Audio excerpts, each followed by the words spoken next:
कर्ज की रोटी खाने वाले मायके से अच्छा मेहनत की रोटी खाने वाला ससुराल। नमस्ते, आपका नाम क्या है? अंजलि। कितने का पर्चा बनता है? हमारे डॉक्टर बड़े अच्छे हैं, सभी का कल्याण चाहते हैं, इसीलिए कम पैसों में ही सभी का इलाज करते हैं। हमारे डॉक्टर की फीस बस 100 रुपए है। 100 रुपए क्या बस है?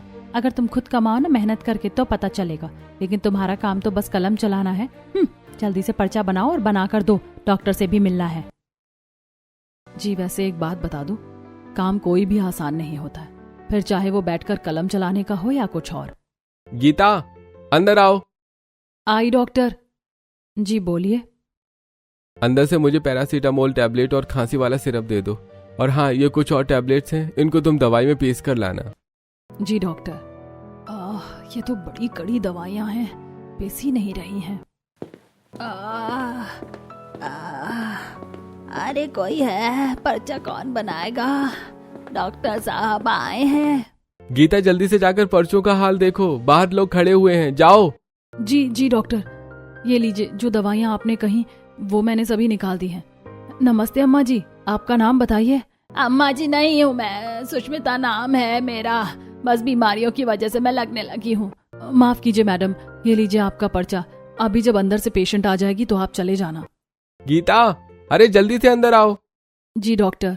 डॉक्टर के एक बुलाने पर गीता अंदर जाती है और बाकी के वक्त वो काउंटर को संभाल रही थी। गीता एक गरीब घर की लड़की थी जो दिन रात एक करके मेहनत की कमाई करती थी। वो एक छोटे से हॉस्पिटल में लगी हुई थी, जहां उसको हॉस्पिटल और काउंटर दोनों का काम देखना था। शाम तक वो ऐसे ही मेहनत में लगी रही और जब उसका जाने का वक्त हुआ तो। डॉक्टर साहब, मेरा महीना हो गया है। पैसे? पैसे? किस चीज के? गीता, तुम्हारी सैलरी तो मैं दे चुका हूँ। दे दिए? लेकिन कब? डॉक्टर साहब, तुम्हारे बाबा ने तुम्हें नहीं बताया है क्या? वो कल आए थे, बड़ी मजबूरी जाहिर कर रहे थे, तो मुझे लगा कि एक दिन के बाद भी पैसे देने ही है तो क्यों ना अभी दे दिए जाए। तुम्हें पैसे नहीं मिले क्या? बाबा ले गए? डॉक्टर साहब, आपने उन्हें पैसे क्यों दिए? अरे अगर तुम मना करोगी तो मैं आगे से नहीं दूंगा उन्हें। पता नहीं उन पैसों का मेरे बाप ने क्या किया होगा। गीता गुस्से में अस्पताल से निकल आई और अपने घर को जाने लगी। अभी वो जा ही रही थी कि उसको रास्ते में उसकी बुआ की लड़की सोनिया मिली। अरे गीता, रुक भी जा, तू तो तूफान की रफ्तार से भाग रही है, क्या बात है? अरे सोनिया, तू कैसी है? मैं तो अच्छी हूँ, लेकिन ये तेरे मुंह पर 12 की जगह 13 क्यों बज रहे हैं? क्या हुआ है? कुछ नहीं यार, बस वही पुराना फाइनेंशियल इशू। बाबा मेरी जॉब के पैसे ले गए और बताया भी नहीं। क्या? जिस काम को तू इतनी मेहनत के साथ करती है वो उसके पैसे ले गए और तुझे बताया तक नहीं? बड़ी गलत बात है। उनके कर्ज की आदत ने तुझे कम परेशान किया हुआ है, जॉब ये सब भी। बस यही तो बात है। अब मैं घर जाकर देखती हूँ कि सब क्या है। गीता गुस्से में अपने घर को आई और अपने घर का हाल देखकर वो और ज्यादा हैरान हुई। घर में कुछ लोग बैठे हुए थे। भाई बताओ, ये कोई बात है? हम वक्त से आपका काम करवा देते हैं, लेकिन आपके जैसे लोग हमारी काम पर बना देते हो। अरे आप गुस्सा नहीं कीजिए, आपके पैसों का इंतजाम मैं कल तक करता हूँ। गुस्सा करने वाली तो बात ही है। आपको मैं बस कल तक का वक्त दे रहा हूँ, या तो मेरा पैसा दीजिए, नहीं तो मुझे पुलिस को बुलाकर कार्रवाई करने में देर नहीं लगेगी। क्या हो रहा है यहाँ? बोलिए, मैं कुछ पूछ रही हूँ, क्या है? अरे कुछ नहीं, तू अपने कमरे में को जा। बाबा, मुझे आपसे भी बात करनी है, लेकिन पहले ये बताइए कि ये सब क्या था? रोहित, तू ऐसे नई नवेली दुल्हन की तरह सभी के बीच में क्यों बैठा हुआ है? बोलना। अगर हमसे पूछ ले, मेरे बच्चे ने फोन लिया था। अब एक तो पहले ही इसने समझदारी से काम किया, फोन लिया वो भी किस्तों पर। ऊपर से ये दुकान वाला जरा सी किस्त लेट होने पर अफर रहा है। फोन ले लिया किस्तों पर? अबे 3 महीने पहले जो तूने फोन लिया था उसका क्या हुआ रोहित? अरे बताया तो था, उसमें आवाज नहीं आ रही थी। अब क्या तू सवाल जवाब ही करती रहेगी? बस आवाज ना आने की वजह से तूने नया फोन ले लिया? कौन सा लिया है फोन? कौन सा मॉडल? लेटेस्ट वाला। बस इसकी आग लगी हुई थी तुझे कि कैसे भी झूठी शान दिखाने को तेरे पास फोन आ जाए, चाहे घर में खाने को ना रहे, जमाना थूके, लेकिन तुझे अपनी झूठी शान झाड़नी थी। अरे करम जल्दी मेरे बेटे को क्यों मार रही है? रोहित, मन तो कर रहा है कि क्या मन तो कर रहा है कि बोल, क्या मन कर रहा है तेरा? ज्यादा बड़ी है तू, हम क्या मर गए हैं जो तू हाथ उठा रही है? बोल। माँ बाबा, क्या हो गया है आपको? इस कर्ज का चस्का इस कदर ना लगाइए, ये सब ठीक नहीं है। इंसान इसके बोझ तले ऐसा दबता है कि उठ नहीं पाता है। यहाँ मैं मेहनत कर करके परेशान हूँ कि कैसे भी हमारा ये कर्ज उतार दूं, और आप हो कि इस कर्ज के पहाड़ को बनाए जा रहे हो। बस हो गया तेरा भाषण, चल अब अपने कमरे को निकल। गीता उन लोगों को समझा रही थी, लेकिन किसी को भी उसकी बात समझ में नहीं आ रही थी। गीता बेचारी उदास होकर अपने कमरे को ही आ गई और वहां वो खूब रोई। गीता के घर वालों को कर्जा करने की बुरी आदत लगी हुई थी। वो ऐसे ही फिजूल खर्ची किया करते थे, वो भी दूसरों से पैसे लेकर। ऐसी अगली सुबह गीता काम पर जाने को तैयार होकर आई। माँ नाश्ता बनाया नहीं है क्या आज? नहीं, वो हमारे पास तो पैसे नहीं थे और आप कर्ज का कहाँ ही खाएंगी। माँ मैं तो बस आपको सीधे रास्ते पर लाना चाहती थी, लेकिन जब आपको मेरी बात समझनी ही नहीं है, कोई नहीं, मैं काम पर जा रही हूँ, ठीक है ना? ठीक है। अरे माँ देखो मैं क्या लाया। आ गया मेरा बच्चा। तू शॉपिंग करके आ रहा है, लेकिन घर में तो नाश्ते के भी पैसे नहीं थे, तो फिर? तुमसे मतलब? इन कपड़ों को पहनकर जब तू अपने दोस्तों के बीच में जाएगा ना, तो तू सबसे ज्यादा अच्छा लगेगा। गीता को यह सब देखकर बड़ा दुख हुआ, लेकिन बस वो सांस दबाकर अपने काम पर आ गई। गीता ने शाम तक काम किया और वो घर आने के बजाय एक गार्डन में चली गई। क्या करूं? हेलो सोनिया, कहाँ है तू? अगर फ्री है तो गार्डन में आ जा। ठीक है। हाँ बहना, कैसे बुलाया? बस मेरा दिमाग कुछ परेशान हो रहा है इसलिए बुलाया। यार घर के हालात नाजुक चल रहे हैं, माँ बाबा और अब तो मेरा वो गधा भाई बिल्कुल बाबा के नक्शे कदम पर है। बेवजह पैसे उठाना वगैरह वगैरह। मुझे कुछ और भी काम करना है ताकि मैं इस कर्ज के पहाड़ को उतार पाऊं। तू तो पहले ही कितनी ज्यादा मेहनत कर रही है, और कितनी मेहनत करेगी तू? नहीं मैं कर लूंगी। अगर तेरे पास कोई भी काम हो जैसे सिलाई कढ़ाई बुनाई तुरपाई, तो प्लीज मुझे भी बताना। देख यार, मेरे पास तो काम है नहीं, मेरा खुद का दिमाग खराब है, लेकिन यहाँ एक पार्लर है जहाँ काम करने वाली की जरूरत है। वहाँ ज्यादा देर का नहीं, 3-4 घंटे का काम है। ऐसा है तो ठीक है, मैं कर लूंगी। चल तू मुझे वहाँ ले चलना। अच्छा बाबा ठीक है, चल आजा, मैं ले जाती हूँ तुझे वहाँ। सोनिया गीता को एक ब्यूटी पार्लर में ले गई जहां सफाई करने वाली की जरूरत थी। गीता ने वहां काम करने को हामी भर दी और तुम्हें इसी वक्त आना है क्योंकि पार्लर शाम को ही खोलती हूँ, तो तुम अगर चाहो तो आज से ही काम पर लग सकती हो। जी मैं अभी से लग रही हूँ काम पर। अभी से ही लग जाएगी क्या? तूने क्या घर में बताया है? मामा मामी परेशान हुए तो? उन लोगों को मैं बाद में बता दूंगी। तो ठीक है, तुम जल्दी से काम करना शुरू करो। देखो यहाँ से झाड़ू से साफ करके ना तुम वहां से पोछा भी लगाना। जी करती हूँ। एक तरफ गीता अपने परिवार के लिए ही काम में लगी पड़ी थी, तो वहीं दूसरी तरफ काव्या, कहाँ है मेरी बच्ची? ममता, माँ सभी देखो मैं क्या लाया हूँ। 500 वाले सभी के लिए एक एक पिज्जा, आओ खाएंगे। क्या कहा? पिज्जा? सभी का एक एक? चलिए आज तो खाने में कुछ ठीक ठाक मिलेगा। सही कहा, अंदर चलो। लानत है ऐसे लोगों पर, तो इन जैसे लोगों को तो कहीं डूब मरना चाहिए। दूसरों की मेहनत की कमाई खाते हैं और उनके पैसे चुकाने का इन्हें होश नहीं रहता है। मुझसे ही 2000 लिए हुए हैं। कोई मिल जाए बाहर, ऐसा तकादा ठोकूंगी ना कि उधार खाने की आदत ही छूट जाएगी। पिज्जा लाया है मेरा बच्चा, लेकिन इसके पैसे कहाँ से आए तेरे पास? अरे माँ, अपने बेटे को क्या यूं ही समझा हुआ है? अरे सभी लोगों से अच्छी बनाकर चलता हूँ मैं। ये सामने वाला जग्गा है ना, ये बोल रहा था कि तेरे बस की नहीं है पिज्जा खरीदना। बस मुझे गुस्सा आ गया और मैंने आहिस्ता से पिज्जा वाले को बोला कि एक साथ कई पिज्जा लेकर जाऊंगा, लेकिन पैसे बाद में दूंगा। वो भी राजी हो गया और मैं उधार ले आया। हाय मेरा बच्चा कितना समझदार है, सच में ऐसा दिमाग भगवान सभी को दे। चलो खाते हैं। ये गीता कहाँ है? अभी आई नहीं है। अरे बाबा जाने दो ना दीदी को, वैसे भी अगर वो होती तो अभी हम पिज्जा नहीं भाषण खा रहे होते। सही कहा, वो सच्चाई की मूरत तो हमें बातें सुना देती और उसकी बकवास सुनने का मेरा मन नहीं था, इसीलिए उसका ना ही होना अच्छा है। आ जाएगी जब आएगी काम पर से। घर वालों को कमाने वाली बेटी बुरी लगती थी। सभी ने वो स्पेशल वॉल्केनो पिज्जा खाया, जिसके बाद ममता और बाकी घर वालों ने उसके डब्बों को घर के बाहर फेंक दिया। कुछ देर के बाद रात को गीता घर आने लगी। घर पर तो मैं फोन भी नहीं कर पाई, पता नहीं माँ बाबा कहीं चिंता ना कर रहे हो। कहाँ जा रही है ठुमक ठुमक के? बोलिए सुषमा काकी।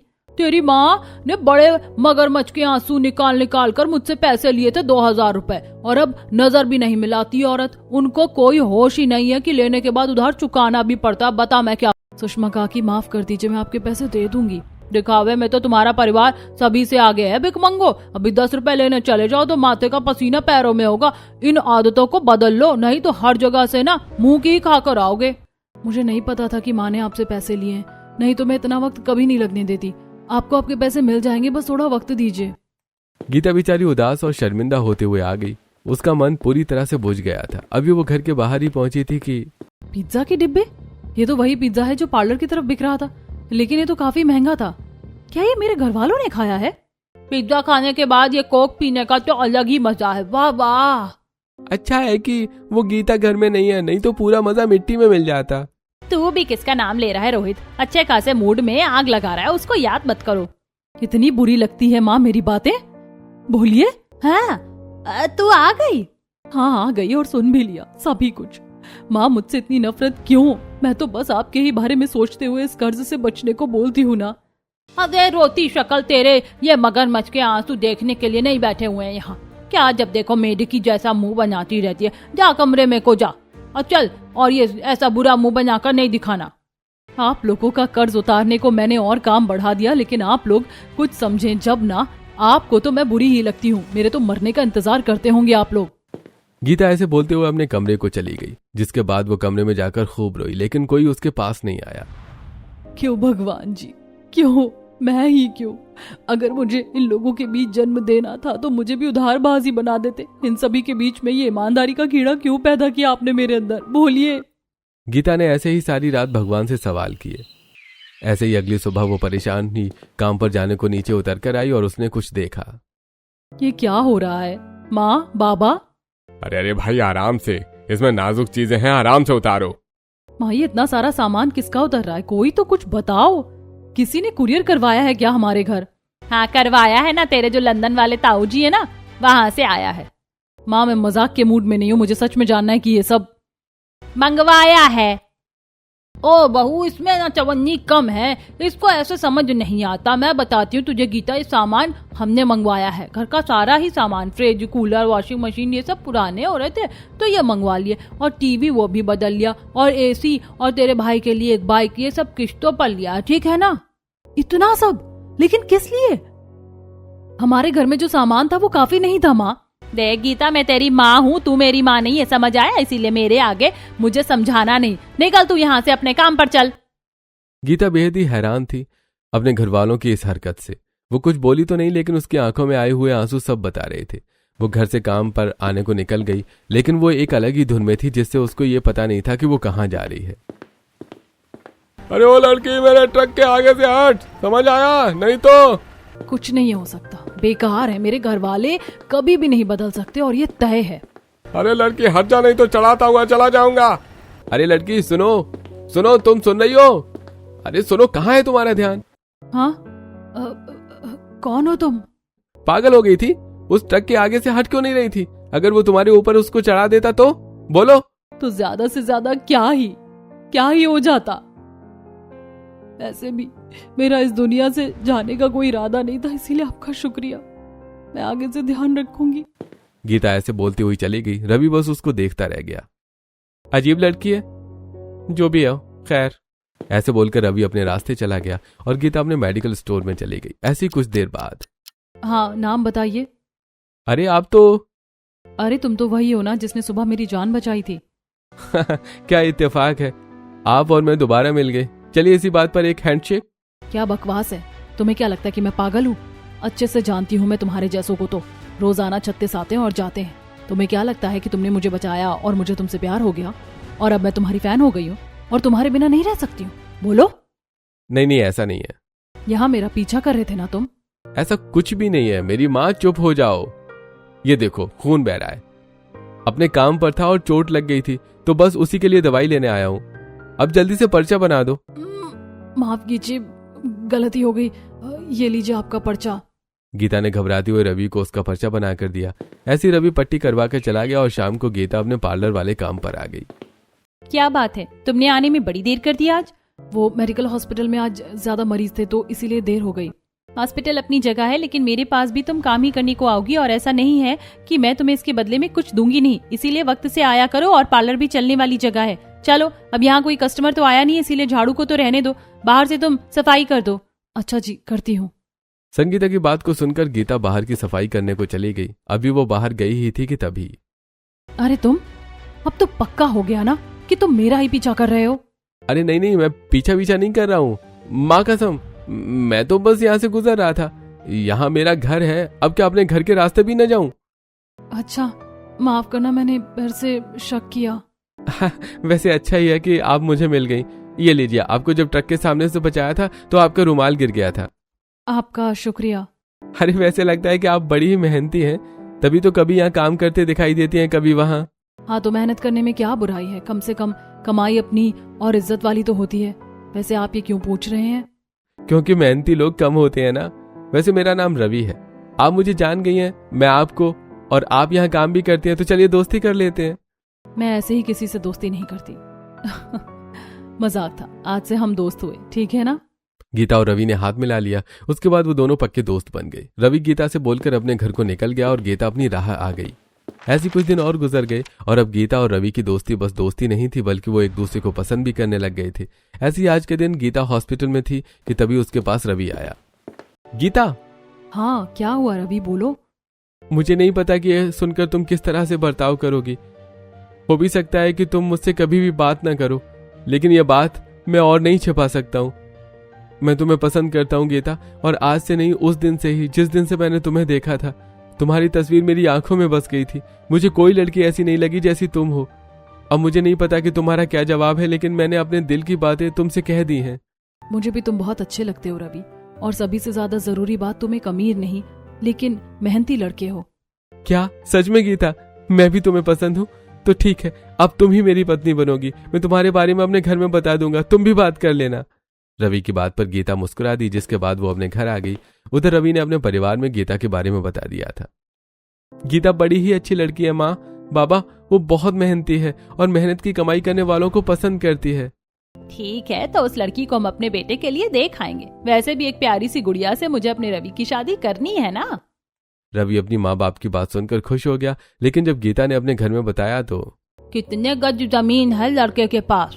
कितने का मालिक है? कोई अमीर लड़का ही जाल में फंसाया है ना तूने? जी माँ, दादी, ये आप किस तरह की बातें कर रही हैं? मैंने जिसको पसंद किया है वो अमीर नहीं है, बल्कि हमसे भी ज्यादा गरीब है। नहीं, अगर लड़का अमीर नहीं है तो तेरी शादी वहाँ नहीं होगी। क्यों? आपको लड़का अमीर ही क्यों चाहिए? अब इसमें आपका कौन सा लालच है, मुझे बताएंगे? पैसा लगाकर हम तेरी शादी करेंगे और लड़का गरीब होगा तो उसमें हमें क्या फायदा है? भूल जाइए, मैंने आपसे कुछ कहा था। मैं कैसे भूल गई कि आप तो कर्ज के भूखे और उधार खाने वाले लोग हैं। मैंने भी किस तरह की बात कर दी आपके सामने माँ बाबा।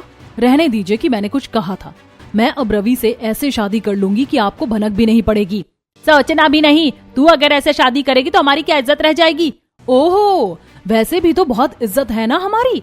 हर कोई तो हम लोगों को गाली देता है माँ। हर किसी का पैसा आप खाए हुए बैठे हैं। या तो आप मेरी शादी सादगी से एक मंदिर में रवि से करवा देंगे, या फिर मैं ही आहिस्ते से निकल के शादी कर लूंगी, बस। गीता अपने फैसले पर अटल हो गई थी। उसने किसी की नहीं सुनी। आखिर में सभी को गीता की बात पर राजी होना पड़ा और 4 दिन बाद ही रवि और गीता की मंदिर में शादी तय हो गई। ऐसे 4 दिन भी हो गए और अब गीता अपने कर्जदार मायके से निकलकर इज्जत की रोटी कमाकर खाने वाले ससुराल आ गई थी। अभी उसका गृह प्रवेश हो रहा था। स्वागत है बहू तेरा। सच में मेरे बेटे ने तो बिल्कुल स्वर्ग से उतरी हुई अप्सरा पसंद की है। आजा बहू, तू हमारे घर में आकर अपने कदमों से इसको रोशन कर दे। हमारा घर थोड़ा छोटा सा है बहू, लेकिन हमारा ये अपना ही घर है। किसी का एहसान नहीं है कि कभी भी हमें निकाल कर खड़ा कर दे। छोटा है लेकिन अपने में रह रहे हैं। बस बाबा, यहीं से ही अपनी जीत है। घर भले ही छोटा हो, लेकिन अगर वो अपना हो ना तो उसमें सुकून है। लगता है कि भैया ने अपनी जैसी ही सोच की भाभी ढूंढी है। अच्छा है, अब हमारी वाइब मैच करेगी। चलो भाभी, अब अंदर भी आ जाओ। गीता पूजा के बोलने पर अंदर आई, जिसके बाद रवि और गीता अपने छोटे से कमरे में ही चले गए। ऐसी अगली सुबह आई और आज गीता की पहली रसोई की रस्म थी। वो सुबह जल्दी उठी और शारदा उसको रसोई में लेकर आई। आज तेरी पहली रसोई की रस्म है बहू। देख, जितना मुझसे और तेरे बाबा से हो पाया हमने कर दिया। बच्चे, ये जरा से चावल है और सूजी है, तो तू इसी से दाल चावल और सूजी का हलवा बना देना। जी। क्या देख रही बहू? यही सोच रही है क्या कि कितने कंजूस है तेरे ससुराल वाले? तेरी पहली रसोई के लिए राशन भी नहीं लेकर आए। नहीं माँ जी, ये नहीं सोच रही हूँ। ये सोच रही हूँ कि आज भी इतने समझदार लोग हैं दुनिया में जो दिखावे से ज्यादा अपने घर का हिसाब देखते हैं। भाभी, अपने घर का हिसाब तो हर एक चीज से पहले होता है ना। अगर हम ही हिसाब से नहीं चलेंगे तो कैसे होगा? पता है, बाबा का कहना है कि भले ही एक रोटी कम खा लो और एक कपड़ा कम बना लो, लेकिन कभी किसी से उधार लेकर कर्ज ना करो, क्योंकि ये एक बुरी आदत है और जिसको लग जाए ना, चुटाई नहीं छूटती। बड़ी अच्छी सीख दी है बाबा ने। सच में ये बात एकदम सच है। अब आप देखिए, मैं आपको कितने स्वादिष्ट चावल और हलवा बनाकर खिलाऊंगी। गीता ने बड़े ही दिल से हलवा और चावल बनाई। कहने को तो वो बस दाल चावल थे, लेकिन पूरे घर में उनकी खुशबू फैल गई और सभी ने उन्हें बड़े ही शौक से खाया। बहू, लग ही नहीं रहा है कि तेरे हाथों का खाना है। तेरी सास भी बिल्कुल ऐसे ही बनाती है। तूने तो अपनी सास की तरह ही खाना बनाया है। सच में बड़ा ही अच्छा है। इससे अच्छी तारीफ और क्या होगी? बाबा, आपने तो मेरा दिल खुश ही कर दिया है। हाय, ओ बाबा, आपने तो मेरे मुंह की बात छीन ली। मैं गीता को खुश करता ये बोलकर कि माँ के जैसा खाना बनाया है, लेकिन आपने ये पहले बोल दिया। तो आप भी बोल दीजिए, क्या भाभी आपको मार देंगी? पूजा की बात को सुनकर सभी हंसने लगे। यह पहली बार था जब गीता ने सच्ची खुशी को अपने आसपास महसूस किया था। सभी के खाना खाने के बाद गीता ने खाने के बर्तनों को समेटा और रुक जा बहू, ये बचा हुआ खाना ऐसे ही धोना नहीं। लेकिन माँ जी, खाना कहाँ बचा है? ये तो बस प्लेट्स पर लगे हुए थोड़े से चावल है। हाँ, यही माना बहू कि ये थोड़े से हैं, लेकिन हमें अन्न का अपमान नहीं सम्मान करना चाहिए, क्योंकि अगर हम इसका सम्मान नहीं करेंगे तो ये हमारा नहीं करेगा। मैं इसे चिड़िया को दे दूंगी। शारदा की बात को सुनकर गीता बस हल्की सी मुस्कुराई, जिसके बाद वो सफाई करने को लग गई। गीता को एक ऐसा परिवार मिल गया था जिस तरह के परिवार को वो पहले कभी बस कल्पना किया करती थी। ऐसे ही अब गीता की शादी हुए 1 हफ्ता हो गया था और आज के दिन गीता को उसकी बुआ सास शालिनी ने उसके परिवार के साथ दावत पर बुलाया था। माँ जी, मैंने अपनी साड़ी के ऊपर इस्त्री कर ली है। अब आप बता दीजिए कि आप और पूजा क्या पहनने वाली हैं, तो मैं आप लोगों के कपड़ों को भी इस्त्री कर दूंगी।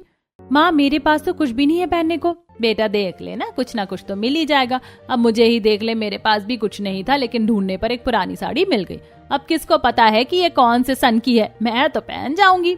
माँ, मेरी भी एक पुरानी अनारकली ड्रेस रखी हुई है, मैं उसको ही निकाल देती हूँ। आप ठीक कहती हैं, किसको याद रहेगा कि ये कौन से सन की है? अगर बिल्कुल ही कुछ नहीं है आप लोगों के पास तो आपको दिलवा लाती हूँ, मेरे पास थोड़े पैसे हैं। नहीं नहीं बहू, कोई जरूरत नहीं है। और तुम्हारी बुआ सास के ही तो घर दावत है, उन्हें ही पता है कि उनका भाई किस तरह के हालात में रहता है। जब पैसे ना हो तो बेकार में फिजूल खर्ची अच्छी बात नहीं है। तू चिंता नहीं कर, हम पहन लेंगे। ठीक है माँ जी। गीता अपनी सास की सादगी और जरा भी दिखावा न पसंद करने वाले बर्ताव से बड़ी खुश थी। सभी कुछ ही देर में तैयार हो गए, जिसके बाद रास्ते से उन्होंने एक सस्ता सा ही गिफ्ट ले लिया और उसको लेकर वो शालिनी के घर पहुंच गए। भाभी, भाई, आप लोगों का स्वागत है। आजा मेरी प्यारी बहू। नमस्ते बुआ सास जी। नमस्ते बुआ। अरे मेरी सोन पापड़ी, तू भी आई है? आपके लिए रास्ते से गिफ्ट लिया है, खोलकर तो देख लो। अरे वाह, कितनी सुंदर शॉल है, मुझे तो ये बड़ी पसंद आई। मेरा भाई जो आया है। भैया चलो आओ, मैंने खाने को आप लोगों के लिए काफी कुछ बनाया, आप सभी चलकर खा लो, उसके बाद हम बातें करेंगे। बुआ जी कितनी अमीर है, लेकिन इतनी अमीर होने के बावजूद भी मेरे परिवार वालों ने कोई दिखावा नहीं किया, बल्कि जितना उनके पास था बस उतना ही उन्होंने खर्च किया। इसे ही कहते हैं समझदारी। क्या हुआ बहू, क्या बात है, क्या सोचने लग गई है? कुछ नहीं बुआ जी। तो फिर आना, चलो खाते हैं, खाना इंतजार कर रहा है। शालिनी की बात को सुनकर सभी डाइनिंग टेबल पर चले गए, जहां उन्होंने खाना खाया और खाने के बाद शालिनी से वो सभी बातें करने लगे। बुआ, आपसे मिलकर बड़ा ही अच्छा लगा। याद भी नहीं है मुझे कि हम आज से पहले कब मिले थे। अपनी बुआ से ही? कोई बात नहीं है बहू, मैं ही मना करती हूँ। इन लोगों से मेरा घर दूर है, किसी तरह आते हैं ऑटो सोटो करके। इससे अच्छा है कि मैं ही अपने मायके चली जाऊं। सही कहा, दोनों भाई बहन का एक सा मानना है कि भले ही मन मार लो, लेकिन कभी किसी काम के लिए कर्ज ना लो। चलो चलो, तुम लोगों ने मेरी काफी ज्यादा तारीफ कर ली। अब घर चलो, नहीं तो अगर ऑटो नहीं मिला तो हमें अपने किराए से जाना पड़ जाएगा। अनिल की बात सुनकर सभी शालिनी के घर से आ गए। ऐसे ही थोड़े से दिन और गुजरे और आज के दिन रवि कुछ परेशान था। वो परेशान ही गीता के पास आया और गीता जरा आना, मुझे कुछ बात करनी है। हाँ जी, क्या बात है? यहाँ नहीं, कमरे में चलो। आ गई, अब बताइए। वो तुम्हारे बाबा आए थे मेरे पास जब मैं काम पर था। हाँ तो क्या हुआ? हाँ, तो उन्होंने मुझसे 1000 रुपए मांगे हैं। अब तुम बताओ उन्हें, मैं चाहता तो वहीं हाँ कह देता, लेकिन मैंने तुमसे पूछना बेहतर समझा। क्या बाबा आए थे? देखिए, मैं वैसे नहीं कह रही हूँ, वो मेरे बाबा हैं, लेकिन उन्हें कर्ज की बहुत बुरी लत है। अगर उनका काम दाल रोटी खाकर हो सकता है ना, तो भी वो कर्जा लेंगे और घर में बिरयानी और पनीर ही लाएंगे, और पैसे लौटाने की तो उनकी नीयत ही नहीं। इसीलिए आप उन्हें 1 रुपया नहीं देना। मुझे तुमसे ये उम्मीद नहीं थी गीता, वो तुम्हारे बाबा हैं, तुम उन्हें मुझसे बेहतर जानती हो। अगर तुम मना करती हो तो ठीक है, मैं उन्हें नहीं दूंगा, लेकिन मैं उन्हें मना नहीं कर सकूंगा, तुम ही कह देना। रवि ने गीता को फोन मिलाकर दिया, जिसके बाद गीता ने अपने बाप से पैसों को मना कर दिया। एक दिन अचानक किशोर के घर पुलिस और बैंक के अधिकारी पहुंच गए। क्या यही रोहित का घर है? जी, क्या बात है साहब? रोहित के नाम पर 10 लाख रुपए का लोन है, उसकी भी एक भी किस्त जमा नहीं हुई है। इतना ही नहीं, रिकॉर्ड में भी ये भी दिख रहा है कि नई पहचान और दूसरे बैंक खातों से फिर लोन लेने की कोशिश की गई है। रोहित को हमारे साथ चलना होगा। साहब, मैंने कोई दूसरा लोन नहीं लिया, मुझे तो इस बारे में कुछ भी नहीं पता। मेरा पोता ऐसा नहीं कर सकता साहब, जरूर कोई गलती हुई है। साहब, मेरे बच्चे ने ऐसा कुछ नहीं किया, एक बार अच्छे से जांच कर लीजिए। जो कहना है थाने आकर कहिए। फिलहाल रोहित को हमारे साथ चलना होगा। पुलिस रोहित को अपने साथ थाने ले गई। पूरे घर में मातम जैसा माहौल हो गया। तभी रोहित की बहन गीता अपने पति रवि के साथ मायके पहुंची। माँ, बाबा, क्या हुआ? रोहित कहाँ है? बेटी, पुलिस उसे पकड़ कर ले गई है। कह रही थी कि उसने लाखों का लोन लिया है। यह सुनते ही गीता, रवि और पूरा परिवार तुरंत पुलिस स्टेशन पहुंच गया। इंस्पेक्टर साहब, मेरे भाई ने कोई लोन नहीं लिया है। कुछ महीने पहले उसके दोस्त ने इसके दस्तावेज लेकर धोखे से लोन लिया था। इसका कोई सबूत है आपके पास? जी, ये मेरे भाई और उसके दोस्त की चैट है जिसमें वो खुद दस्तावेज मांग रहा है। और ये देखिए, जिस लोन की आप बात कर रहे हैं उसकी भुगतान अवधि अभी भी पूरी नहीं हुई है। बिना पूरी जांच के आप मेरे भाई को आरोपी नहीं मान सकते। असली दोषी वो दोस्त हैं जिसने रोहित के भरोसे का गलत फायदा उठाया। सबूत देखने के बाद पुलिस ने पूरे मामले की दोबारा जांच की। लगता है रोहित के साथ धोखाधड़ी हुई है। हम असली आरोपी की तलाश करेंगे। फिलहाल रोहित को छोड़ दिया जाता है।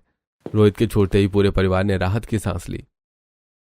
अरे अगर आज गीता समय पर नहीं आती तो पता नहीं क्या हो जाता।